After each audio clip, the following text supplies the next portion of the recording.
Hello everyone, myself doctor Richa Jauhari. Welcome to my YouTube channel. आज का हमारा topic है वेजाइनल डिस्चार्ज, जो इंडिया में 30% वुमेंस में कॉमनली देखा गया है।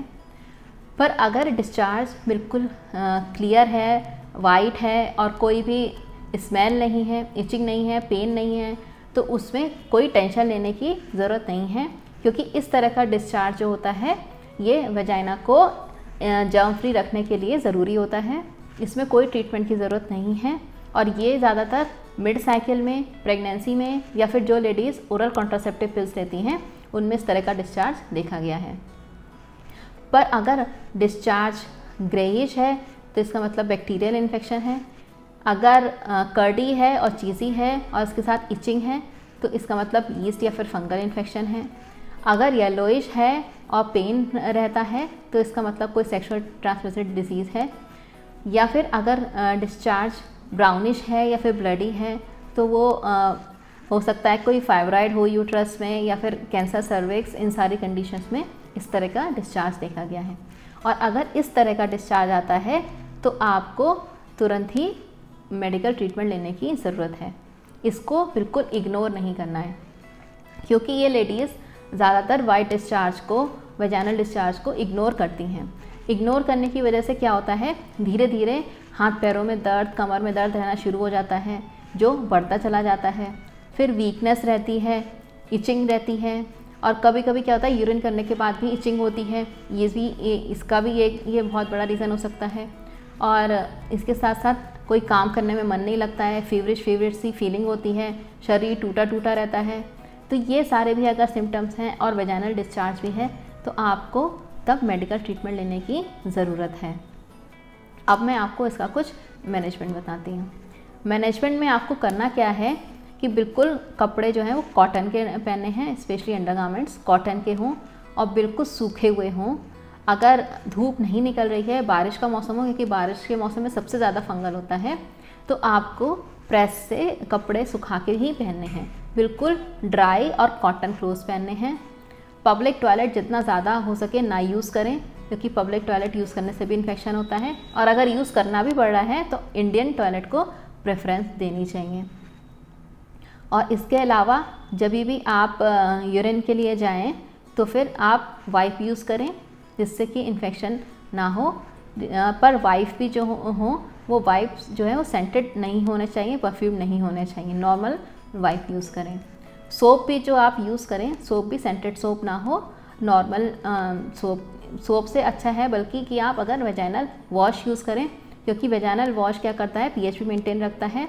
तो ये भी आपको दिन में 2 बार, एक तो नहाते समय और एक शाम को 2 बार यूज़ करना है। डिओड्रेंट बिल्कुल भी यूज़ ना करें, और स्पेशली पीरियड्स के समय पे तो बहुत हाइजीन मेंटेन रखने की ज़रूरत है। पर उस समय भी कोई सेंटेड सोप या फिर सोप यूज़ ही नहीं करना चाहिए, नॉर्मल वाटर से ही जो है वो वॉश करना चाहिए, क्योंकि इस समय भी इन्फेक्शन होने का सबसे ज़्यादा खतरा रहता है। तो ये तो कुछ मैनेजमेंट हो गए। अब मैं आपको इसकी कुछ होम्योपैथिक मेडिसिन बताती हूँ। अगर बहुत ज़्यादा प्रोफ्यूज डिस्चार्ज हो रहा है, वाटरी है, उसके साथ साथ बर्निंग है, तो आपको उसमें सबसे अच्छी मेडिसिन है क्रियोसोट 30। ये मेडिसिन बहुत अच्छा वर्क करती है। और अगर चीज़ी है, थिक है, कर्डी है और इसके साथ इचिंग है तो उसमें सीपिया 30 बहुत अच्छा वर्क करती है। और अगर डिस्चार्ज एग ऑफ वाइट की तरह है या फिर ग्रेइश है और साथ में स्मेल भी है तो उसमें बोरेक्स 30 बहुत अच्छा वर्क करती है। फिर एक तरह का डिस्चार्ज अगर येलोइश है और पेन रहता है, इसके साथ साथ बर्निंग और इचिंग भी है, तो उसमें सिफिलिनम 30 ये बहुत अच्छा वर्क करती है। और अगर डिस्चार्ज ब्राउनिश या फिर ब्लडी है तो उसमें सीकेल 30 ये बहुत अच्छा वर्क करती है। तो लेडीज़ को वाइट डिस्चार्ज को बिल्कुल भी इग्नोर नहीं करना चाहिए। अगर आप इसको इग्नोर करते हैं तो आगे जाके इनफर्टिलिटी भी हो सकती है। इनफर्टिलिटी तो बहुत कॉमन है जो वाइट डिस्चार्ज या फिर वेजाइनल डिस्चार्ज के कारण होती है, क्योंकि ट्यूब्स ब्लॉक हो जाती है। उस कंडीशन में कंसीविंग में दिक्कत आती है और इसके साथ साथ कमर में परमानेंट दर्द, हाथ पैरों में दर्द रहना शुरू हो जाता है। और आगे जाके अगर आपने नहीं प्रॉपरली ट्रीटमेंट करा गया तो कुछ लेडीज़ में ये कैंसर तक होने का खतरा रहता है। और जो लेडीज़ 40 या 40 से अबव हैं उनको रेगुलर अपना चेकअप कराते रहना चाहिए। एक टेस्ट होता है पेप्समेयर, ये आपको थोड़े थोड़े इंटरवल पे चेक कराते रहना चाहिए, जिससे ये कैंसर सर्विक्स बहुत कॉमनली देखा गया है, तो उसके प्रिवेंशन के लिए आपको ये टेस्ट कराते रहना चाहिए। आई होप कि आपको आज का मेरा वीडियो पसंद आया होगा। अगर पसंद आया हो तो मेरे चैनल को लाइक करें, सब्सक्राइब करें, कमेंट करें, बेल आइकन को प्रेस करें, फैमिली और फ्रेंड्स के साथ शेयर करें। और हमारी होम्योपैथिक मेडिसिन जो है हम ऑल ओवर इंडिया जो है वो हम कोरियर भी कराते हैं या हम ऑनलाइन कंसल्टेशन भी करते हैं। नीचे मेरा व्हाट्सएप नंबर शो हो रहा है, अगर आपको कोई मुझसे जानकारी चाहिए तो आप उस पर भी मुझसे ले सकते हैं। और इसके अलावा भी मैंने कई सारी फीमेल्स पे, बच्चों पे कई सारी वीडियोस बनाई हैं। अगर आपको इनमें से कोई दिक्कत है तो मेरे होम पेज पे जाके वो भी देख सकते हैं। आज का वीडियो यहीं तक। Stay happy, stay safe. Thank you so much.